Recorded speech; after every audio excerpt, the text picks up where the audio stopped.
Welcome back, Z-Freaks. Today's video is a discussion and analysis of the upcoming balance changes.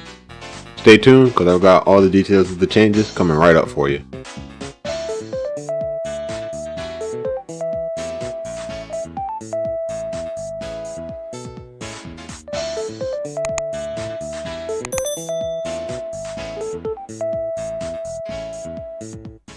Now, you probably already know, but in case you haven't, there is a notice from the Beholder Group.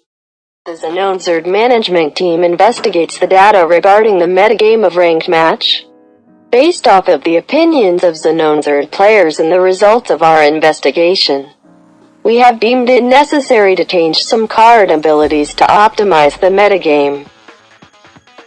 Let's take a look at some of the outstanding data that was surveyed. During Ranking Season 8, the Red Battle Spirits deck, utilizing the Chiron Force and the Phoenix Force, had a usage rate of 26.2% and a going first win rate of 63.1%. I'm not sure of the exact deck usage data, but this deck makes up more than a quarter of the decks available in this metagame. That is extremely popular. I don't think the usage rate is an issue, but the only reason the usage rate is so high is because the win rate is so high. We have a higher than 50% win rate with this deck, and that's due to the sheer power of the Golem Summoning card itself. But when combined with the current best red boss monster, Seagorm Nova, the power level of this combo is way higher than combos in other colors. Even other red strategies can't compare to this in the highest levels. Here's another deck that's been dominating the metagame currently. Purple Battle Spirits with Skeleton support. During the Ranking Season 8, this deck had a usage rate of 16.7% and a win rate of 58.4%. This deck has a pretty reasonable usage rate, but its win rate is a bit too high. I know personally when I play with and against the current iteration of the Purple Battle Spirit Skeleton deck, the deck is extremely well rounded. Purple has answers to a lot of the current top strategies, including the deck previously mentioned, with its only weakness seeming to be falling victim to a poor start. Purple having positive matchups against pretty much every deck and being able to be unpredictable with its choice of forces is what is responsible for this deck's high win rate. Now let's take a look at the changes meant to lower the win rate of these decks. Golem Summoning has its cost increased from 6 to 8. This means with the Chiron Force you still have to pay 6 to activate this magic. In my opinion, it makes the card unplayable in this current meta. I'll go into detail on why later, but let's get into the next change for now. Bladra is having its class change from BS and Dragon to BS. This is probably intended to reduce how easy it is to activate Seagorm Nova's powerful ability, as well as prevent zero-cost attackers when combined with Magwell. This is a good change to reduce the power of the Red Battle Spirits archetype. It's still powerful, just toned down a bit. The last change is Demo Bone, getting its class change from BS and Skeleton to just BS. This is a significant hit in power to Purple's boss monster, Andros, without changing Andros himself. This is a good change to reduce the speed of the Purple Battle Spirit Skeleton deck. However, I worry about the usefulness of Demo Bone now. I predict that Red Battle Spirits deck will switch from Chiron to Pegasus Force, and switch its focus to dragons. Even though they lost Bladra, there's still a lot of good dragons like Pubi and Duskers that you can buff with Magwell or sacrifice to Nova. I also think we forgot all about Sagito Apollo Dragon. With the new Brave cards on Battle Spirits and Jupiter Dragon, this could become a respectable finisher. I think Purple will still want to use Yami as the base minion. Unless Sphinx becomes more popular than every other force, Andros will still be a threat. However, this nerf will be a good time to experiment with going deeper into Purple archetypes. Purple Battle Spirits, in my opinion, is being slept on right now. The new Purple cards from Battle Spirits have strong abilities that are easy to activate.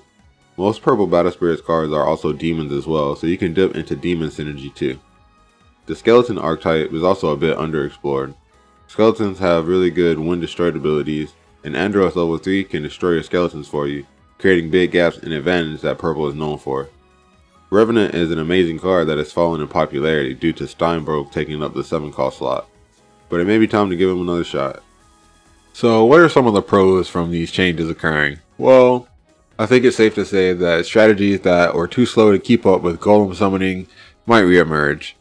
So stuff like Elves, which has taken a back seat, or anything else that was just really too slow to deal with. the speed and strength of golem summoning could possibly come back after the change. Another one is it's harder to get Andros outside of Megaton hammer range. You know, with Demobone being a skeleton, you could summon Andros on turn 5 and then summon Demobone to get him to level 2, and he'll be 700 power, which is right outside of the Megaton hammer range. But now that will have to wait until turn 6 at least.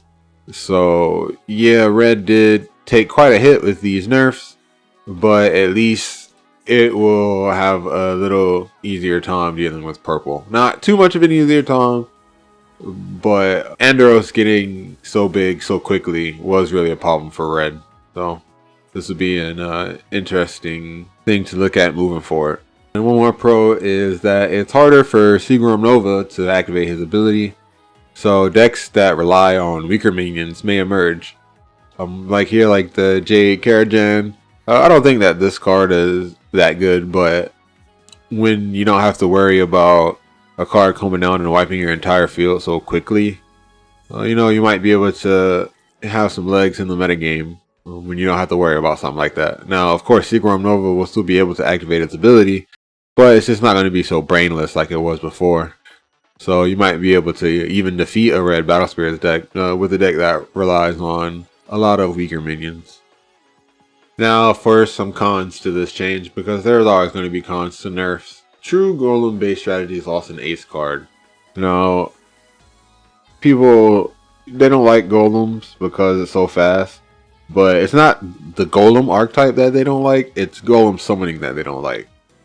The Golem archetype is very fair in my opinion, you know, with the Flaming Arachnid and Golem mobilization and, you know, like Power Driver Golem and stuff like that. All that's fine, and I feel like that deck utilized Golem summoning in a way that's fair compared to the other decks such as the red Battle Spirits deck. That's one reason why I think they should have reconsidered nerfing the card. I feel like they should have rebalanced it and made it so that only really the true Golem based strategies is able to use the card. So, you know, if you're unable to use it unless you have, you know, like 3 evokers in your base, or if you don't have Flaming Arachnid out, then you can't use it or something like that. But I think making the cost 8 kind of makes the card unplayable in any deck. You know, you're only going to use Golem summoning with Charon anyway, but even with Charon paying 6 for it, it's just still a little out of reach. Another con is that my boy Demobone is useless now. It's unfortunate, but as of me recording this, I don't see any use for Demobone currently. I feel like they need to give him another ability in order to keep him in line with the other zero cost Battle Spirits main, because as of right now, Demobone just doesn't do anything. Bladder isn't a dragon anymore, but he still has an ability. With Demobone not having any other class, you know, you can revive him with the Beelzebeat, I think that's the name of Mai's level 2 minion. And normally you will revive it with Beelzebeat and use Andros to sacrifice it to destroy an opponent's minion. But that's not possible anymore. Now you can just bring the Demobone back and he's just going to be a blocker, which, you know, is fine, but you don't want a card like that to be totally useless. So hopefully they revisit Demobone, they give him some kind of ability, or maybe he can't be a skeleton until you have at least, you know, like 6, 7, 8 mana or something like that. But yeah, they gotta do something with Demobone, because I just don't think that he has a use currently. I don't think people will stop using my Viole, but Demobone just doesn't do anything at all now. And lastly, this isn't too much of a con, but the skeleton and dragon based decks took a very small hit.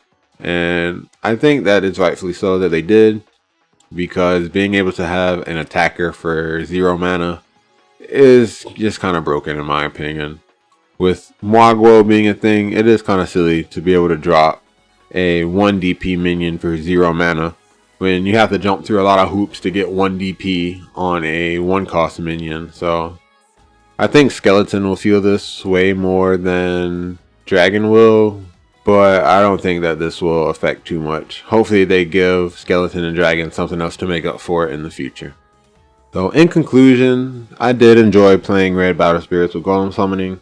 and I did enjoy playing Purple Battle Spirits with the skeleton support. But based off of the data, these two decks needed to be hit. I can't deny the fact that they were winning too often. Getting the win rate down to about 40 to 50% is where every deck should be. So I think that these nerfs will definitely take us in the right direction. I want to thank everybody for watching. Please subscribe to my channel. All it does is take a click. I'm almost at 1,000 subscribers, so any subscriptions will help. Also, check out some of my other videos. I'll have some on the screen and some more in the info box. Thank everyone for watching, and I'll see you on the next video.